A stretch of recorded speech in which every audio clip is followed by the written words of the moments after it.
Hello అందరికీ.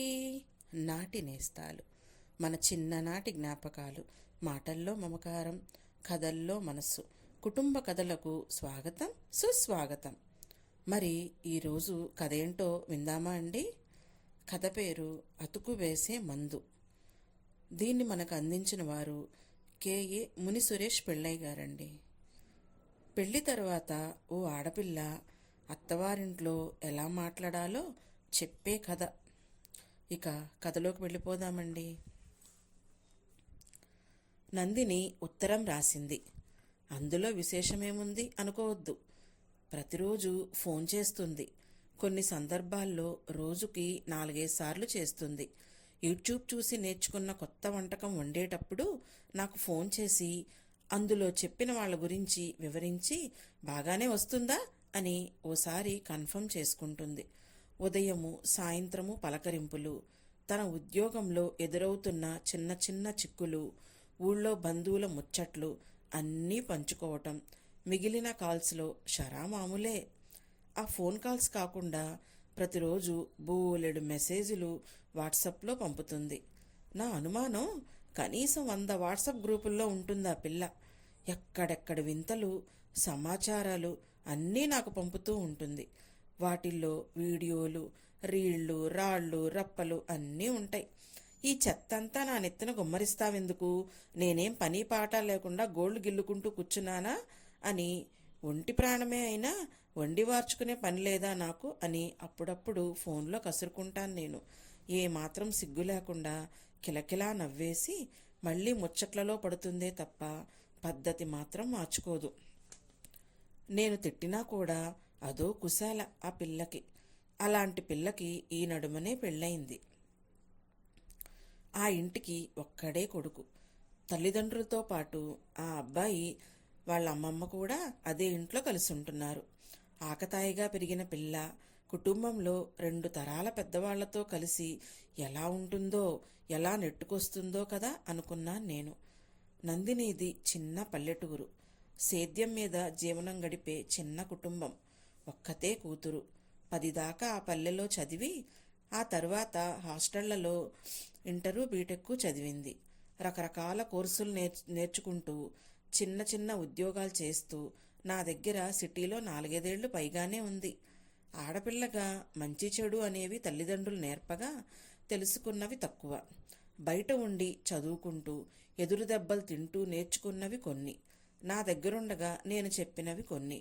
అయినా మంచి చెడు అనేవి పర్సెప్షనల్ కదా అనుకుంటాను నేను. మనమేదో ఒక సంగతి చెప్తాం. మంచి చెడులు ఎంచేటప్పుడు అది ఏ రకమైనదో ఎవరికి వారు అనుభవం నుంచి నేర్చుకోవాలన్నదే నా సిద్ధాంతం. కాకపోతే మామూలు వంటలు, మనుషుల్లో మెలిగే పద్ధతులు నాకు తెలిసినవి నేను ఆ పిల్లకు తరచూ చెప్తుండేదాన్ని. అప్పుడే పెళ్లి కుదిరింది. దూరం కదా అని వెళ్ళటానికి నేను సంకోచించాను. వయసు కొంచెం మీద పడ్డాక నేను కాస్త నెమ్మదించాను. దగ్గర బంధువులే అయినా శుభకార్యాలకు కూడా వెళ్ళటం లేదు. నా దగ్గరున్న చనువు కొద్దీ ఈ పిల్ల చాలా పట్టుబట్టింది. తప్పదులెమ్మని వెళ్ళాను. 2 కుటుంబాల వాళ్ళు నేను వచ్చినందుకు చాలా సంతోషించారు. ఈ మధ్యనే 1 ఏడాది దాటింది. మొదటి పెళ్లి రోజునాడు అప్పలాయిగుంట గుడికి వెళ్ళి దంపతులిద్దరూ తీసుకున్న ఫోటోలన్నీ నాకు వాట్సాప్లో పంపింది. మరుసటి రోజు ఫోన్ చేసినప్పుడు అడిగాను, ఏమైనా విశేషమా అని. నాకు తెలుసు, ఫస్ట్ యానివర్సరీ కూడా అయింది. ఇంకా అడగలేదే అనుకుంటున్నా. ఏమిటంత తొందర? అయినా ఏమైనా విశేషముంటే మా ఆయన కంటే ముందు నీకే చెప్తానులే అంది. నిన్న కూడా మాట్లాడింది, కానీ మాట వరసకు కూడా అనలేదు. ఇవాళ ఉత్తరం వచ్చింది, రిజిస్టర్ పోస్ట్లో. 2 పేజీల ఉత్తరం. విశేషమే కదా మరి. అత్తమ్మ, పెళ్ళంటే కొంతమంది తేలిగ్గా తీసుకుంటారు, మరి కొంతమంది భయపడతారు. కానీ అలాంటివేమీ లేకుండా జీవితంలో మనం తప్పనిసరిగా ఎదుర్కోవాల్సిన ఒక పేజ్ అన్నట్టుగానే నేను అప్పట్లో అనుకున్నాను. పెళ్ళయింది. 1 ఏడాది కూడా పూర్తయింది. ఉత్తరంలో ఇలాంటిదేదో ఉంటుందని నాకు ముందే అనిపించింది. కొన్నాళ్లుగా ఈ పిల్ల ప్రవర్తన అప్పుడప్పుడు అనుమానాలు పుట్టిస్తూనే ఉంది. వసపెట్ట అని ముందే మీకు చెప్పాను కదా. ఫోన్ చేస్తే ఒక పట్టాన పెట్టదు. ఒక్కొక్కసారి గలగలా మాట్లాడుతూనే హఠాత్తుగా 1-2 పొడి మాటలతో ముగించి ఫోన్ కట్ చేసేస్తుంది. ఎవరో తరుముతున్నట్టు. ఎంతైనా అత్తవారింట్లో ఉండటం కదా. కాల్ నాతోనే అని తెలిసినా కూడా ఎక్కువసేపు మాట్లాడుతుంటే వాళ్ళు చిరాకు పడతారేమో అని సరిపెట్టుకునేదాన్ని. కొత్త కాపురం మొదలెట్టాక చిన్న చిన్న చికాకులు, అలకలు, కోపతాపాలు ఎరుగని ఆడపిల్ల. ఎన్ని ఊర్లు వెతికినా దొరకదని నాకు తెలుసు. నా అంతటా నేను ఏనాడు రెట్టించి అడగలేదు. నందిని చెప్పనూ లేదు. ఈ ఉత్తరం మొదలైన తీరు చూస్తే అత్తవారింటి మీద పితూరులన్నీ ఉండేటట్టున్నాయి అనుకుంటూ కొనసాగించాను. నీతో చాలాసార్లు చెప్పి ఉంటాను, మా ఆయన లాంటి బంగారు కొండ మనం ఎంత వెతికినా దొరకడు. ఉదయం 9కి బయలుదేరి వెళ్ళాడంటే ఆఫీసు పూర్తయిన గంటలోగా మళ్ళీ ఇంట్లో ఉంటాడు. ప్రతిరోజు మార్నింగ్ వాక్ అని నన్ను కూడా వెంట పెట్టుకొని కాలనీలో పార్కుకు తీసుకువెళ్తాడు. వంట పనుల్లో నాకు సహాయం చేస్తూ ఉంటాడు. వంటలో ఏదైనా యూట్యూబ్ ప్రయోగాలు చేసి ఎప్పుడైనా నేను తగలేసినా వంకలు పెట్టడు. ఏం పర్లేదులే, ప్రయోగాలు చేయకుండా కొత్త రోజులు ఎలా వస్తాయి అంటూ ఎంకరేజ్ చేస్తాడు. అన్ని రకాలుగాను బంగారు కొండే. అత్తమామలను నువ్వు పెళ్లిలో చూసావు కదా, వాళ్ళ మంచితనం ఆ ఒక్కరోజు కోసం తెచ్చిపెట్టుకున్నది కాదు, వాళ్ళ తత్వమే అంతా. మావయ్య రిటైర్ అయిన వ్యక్తి. పొద్దస్తమానం పుస్తకాలు చదువుకోవటం, ఓటీటీలో సినిమాలు చూసుకోవటం, సాయంత్రం వాకింగ్ పేరుతో బయటకు వెళ్ళి ఒకరిద్దరు మిత్రుల్ని కలిసి రావటం ఆయన దినచర్య. పిలిచినప్పుడు భోజనానికి వస్తారు తప్ప అనవసరమైన మాట ఒక్కటీ మాట్లాడరు. అత్తమ్మ గురించి చెప్పాలి. ఇందాక వంటల్లో మా ఆయన హెల్ప్ చేస్తాడన్నాను కదా, చిన్న కరెక్షను. ఎప్పుడైనా నేను వంట చేసేటప్పుడు ఆయన హెల్ప్ చేస్తారు. అంటే మామూలుగా ప్రతిపూట అత్తమ్మే అన్ని పనులు చేసేస్తూ ఉంటుంది. మా అమ్మ కూడా నన్ను ఇంత ప్రేమగా చూసుకోదంటే నమ్ము. ఇక అవ్వ సంగతి సరే ప్రత్యేకంగా చెప్పక్కర్లేదు. నందిని అత్తగారి తల్లి కూడా ఆ ఇంట్లోనే ఉంటుంది. ఆమె ఎంత సాత్వికమైనదో చూడగానే గ్రహించచ్చు. అలా ఇంట్లో ఉండే 4 పాత్రల మంచితనాన్ని నాకు విపులంగా పరిచయం చేయడమే లక్ష్యమన్నట్టుగా నందిని ఉత్తరం సాగిపోయింది. అందరి సుగుణాల వర్ణన మాత్రమేనా అనుకుంటూ ఉండగా చివరి పేరాలో వచ్చింది అసలు సంగతి. నా జీవితాన్ని ఎవరు చూసినా నీ అంత అదృష్టవంతురాలు లేదనే అత్త అంటారత్తమ్మా. నాకు కూడా నిజమే అనిపిస్తుంది. కానీ ఏదో చిన్న వెలితి. అత్తమ్మ ఎంత వద్దంటున్నా వంటలన్నీ నేనే చేసి పెట్టాలనుకుంటాను. మా ఆయన హెల్ప్ లేకుండానే బయట పనులు కూడా చక్కబెట్టుకుని రావాలనుకుంటాను. చేస్తుంటాను కూడా. కానీ ఎందుకో తెలీదు, ఏడాది గడిచిపోయింది. ఇంకా నన్ను ఈ ఇంట్లో బయట వ్యక్తిలాగానే చూస్తున్నారని అనుమానం అత్తమ్మ. ఈ కుటుంబం అంటే మీరు 4 ప్లస్ నేను కాదు, అందరం కలిపి 5 అనే ఫీలింగ్ ఇవ్వటానికి నేను చాలా ప్రయత్నిస్తూనే ఉంటా. కానీ ఎందుకో వాళ్ళు అలా చూడటం లేదని అనిపిస్తూ ఉంటుంది నాకు. వాళ్ళ వ్యవహారంలో నా పట్ల తేడా, ఆ వెలితి నాకు స్పష్టంగా తెలుస్తూనే ఉంటుంది. దాన్ని ఎలా పూడ్చాలో తెలియటం లేదు. ఏం చెయ్యను? మా అమ్మతో కూడా చెప్పుకోలేను. నువ్వు అంత దూరంలో ఉండి ఏదైనా మంత్రవేస్తామేమోనని కాదు గాని నీతో చెప్పుకుంటే కొంచెం తేలిక పడతానని ఇదంతా రాశాను. నాకు మనసు భారంగా అయిపోయింది. 25 పసిపిల్ల. పెళ్ళయ్యాక ప్రతి ఆడపిల్లకి కొన్ని సమస్యలు తప్పవు. కానీ ఈ ఉత్తరం చదివాక చాలా సున్నితమైన సమస్య అనిపించింది. ఆ పిల్ల అనుభవిస్తున్న వేదన అర్థమవుతుంది. కానీ దాని మూలం ఎక్కడుందో తెలియటం లేదు. ఉత్తరాల్లో ఒదిగిపోయిన అక్షరాల్లోనో, ఫోన్ కాల్స్లోనో ప్రవహించే మాటల్లోనో అర్థమయ్యేది కాదని అయినా సరే కాల్ చేశాను. ఆ సమయంలో ఖాళీగానే ఉందేమో. తొలి రింగుకే ఆన్సర్ చేసింది. అదన్నమాట సంగతి అంటూ తన ముద్రగల నవ్వుతో మొదలుపెట్టింది. నువ్వేం సీరియస్గా తీసుకోవద్దులే అత్తమ్మా, ఏదో ఆ మూడ్లో నీకు చెప్పాలనిపించింది అంది. కానీ ఆ నవ్వు తర్వాత స్వరంలో వచ్చిన తేడా, బొంగురు పోవటం, ఆ చిన్న సమస్య ఎంతగా మెలిపెడుతుండకపోతే అలా జరుగుతుంది. నేను కూడా రెట్టించకుండా అది ఇది మాట్లాడి పెట్టేశాను. ఆ తర్వాతి వారం నా కొడుకు కోడలు చంద్ర, శశి ఇద్దరూ యుఎస్ నుంచి వచ్చారు. వాడెప్పుడూ అంతే, కాళ్లకు విమానం చక్రాలు కట్టుకుని వస్తాడు. ఈసారి వాళ్ళ ఆవిడకు ఇక్కడేదో ఆఫీస్ పని ఉందట. పిల్లల్ని అక్కడే వదిలి వీడు సెలవు పెట్టి ఓ వారం గడిపి వెళ్ళడానికి వచ్చాడు. 2 రోజుల్లో శశి ఆఫీస్ పనులు అయిపోతాయి. అమ్మా, లాస్ట్ టైం కూడా నువ్వు రాలేదు, ఈసారి తప్పకుండా రావాల్సిందే అంటూ బలవంతాన తిరుమల దేవుడి దర్శనానికి నన్ను కూడా తీసుకుని వెళ్ళాడు. శుక్రవారం సాయంత్రానికి తిరుపతికి విమానంలో వెళ్తే శనివారం ఉదయం దర్శనం చేసుకుని మద్రాసుకు వెళ్ళి అక్కడి నుండి యుఎస్ ఫ్లైట్ ఎక్కేలా ముందే అంతా టికెట్లు బుక్ చేశారు. దర్శనానికి శ్రీవాణి టికెట్లంట. వాళ్ళ లోకల్ ఫ్రెండ్కి కూడా కలిపి నలుగురికి 50,000 పెట్టి టికెట్లు కొన్నాడు. నాకెందుకురా, వృద్ధుల కోటాలో ఉచితంగా పంపుతారు నన్ను అని నేను ఎంత మొత్తుకున్నా వినిపించుకోలేదు. దర్శనమయ్యాక నాకు హైదరాబాద్కు ఫ్లైట్ టికెట్ కొంటానన్నాడు, కానీ 4 రోజులు నందిని ఇంట్లో ఉండి తర్వాత రైలుకు వెళతానని నేనే వాడిని వారించి అక్కడే ఆగిపోయాను. వాళ్ళు మద్రాసు నుంచి యుఎస్ వెళ్ళిపోయారు. అలా నందిని మనస్తాపం ఏంటో తెలుసుకోవటానికి 4 రోజులు వాళ్ళ ఇంట్లోనే గడిపే అవకాశం దొరికింది నాకు. నందిని అత్తామామలకు కుటుంబానికి నేను బాగా పరిచయమే. ఆ పిల్లకు నేను వేలి విడిచిన మేనత్త అవుతానని, చదువు పూర్తయ్యాక సాఫ్ట్వేర్ కోర్సులు నేర్చుకుంటూ 4-5 ఏళ్లు నా దగ్గరే ఉందని వాళ్లకు ముందే తెలుసు. కొడుకు అమెరికాలో స్థిరపడ్డాక హైదరాబాదులో లంకంత కొంపలో ఒంటరిగానే నేను బతికీడుస్తున్న సంగతి వాళ్లకు కూడా తెలుసు. 4 రోజులు ఉండేలా రమ్మని ఈ ఏడాదిలో చాలాసార్లే పిలిచారు. నేనే వెళ్ళలేదు. ఈసారి మాత్రం కార్యార్థిగా ఉండాలనే అనుకున్నాను. పాపం నందిని అత్తగారి కుటుంబం మీద పితురులేవి చెప్పలేదు.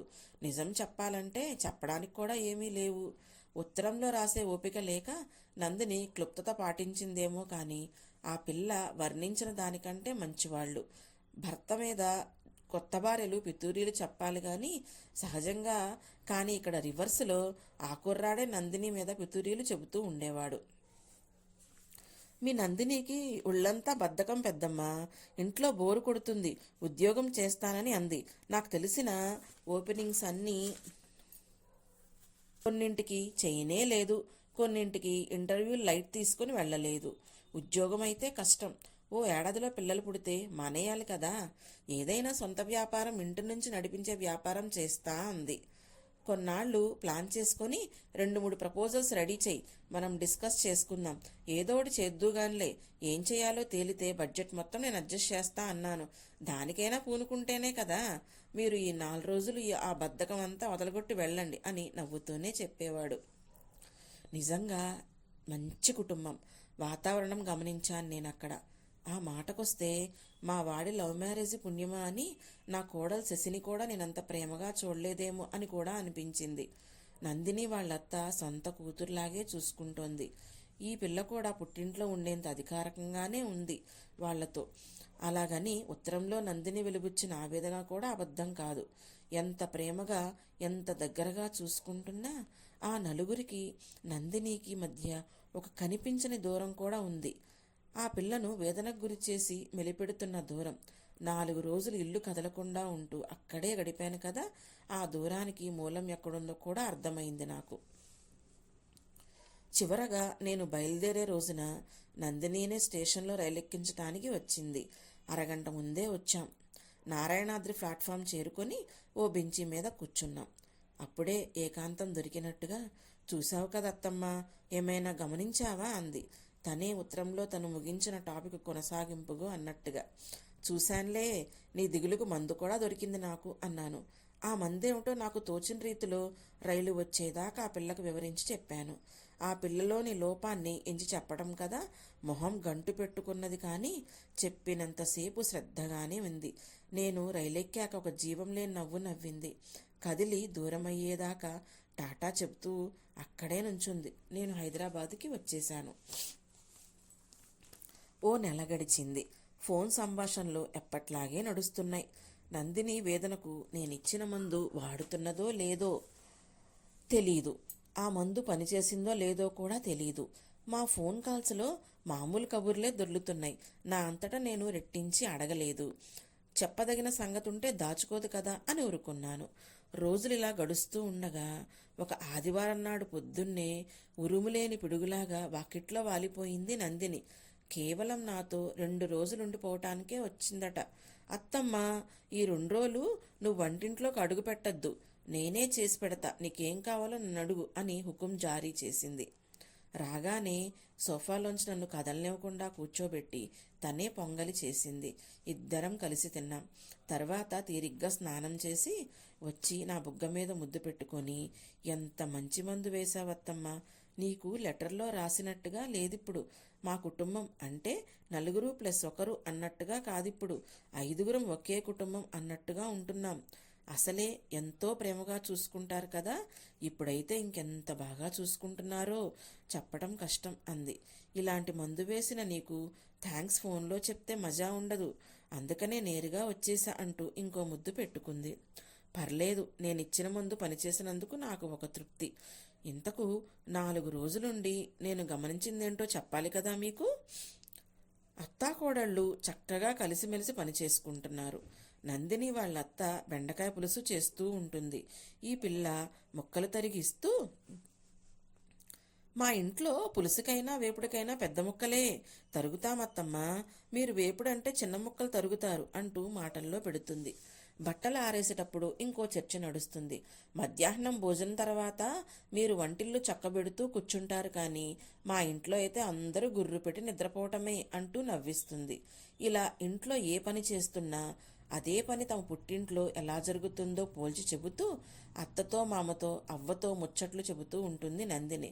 నిజమే, ఒక కుటుంబ వాతావరణం నుంచి మరో కుటుంబ వాతావరణంలోకి వచ్చిన అమ్మాయిని చాన్నాళ్ల పాటు ఇలాంటి పుట్టింటి పోలికలు వెన్నాడుతూనే ఉంటాయి. ఆ చర్చలు నడుస్తూనే ఉంటాయి. సహజమే.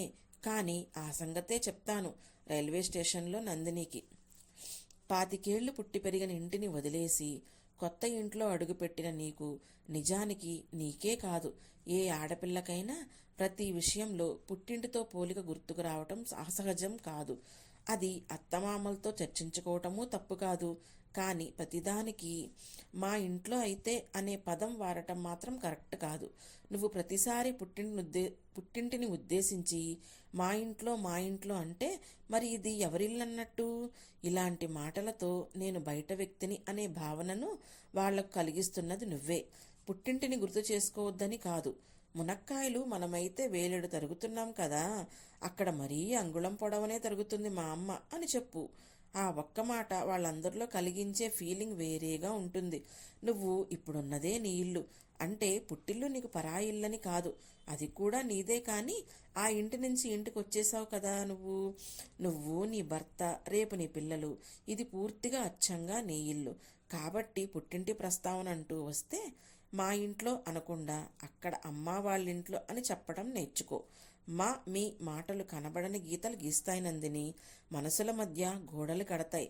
మన అనే మాటే బంధాలను అతుకువేసే మందు అని చెప్పాను. ఆ సందర్భానికి నాకు తోచిన మందు అదే. ఆ క్షణంలో ఆ పిల్లకు ఎంతమేర బోధపడిందో అర్థం కాలేదు, కానీ ఇప్పుడు ఆ పదం తెచ్చిన మార్పు నా కళ్ళెదుటే. ఆ పిల్ల సంతోషంలో కనిపిస్తుంది. అక్కడ అలా చేస్తే మా అమ్మ కసురుకుంటుంది తెలుసా అంటూ నా బుగ్గ మీద ఇంకొకసారి ముద్దు పెట్టుకుంది. ఇద్దరం హాయిగా నవ్వుకున్నాం. చూసారా అండి, అత్తవారింట్లో ఆడపిల్ల వాడకూడని పదాలు నాది, నేను, నా కోసం, ఇవి తెలుసుకుంటే అది స్వర్గమే అవుతుంది. కథ సమాప్తం. నా కథలు మీకు నచ్చినట్లయితే లైక్ చేసి సబ్స్క్రైబ్ చేసుకోగలరు. మీ శాంతి.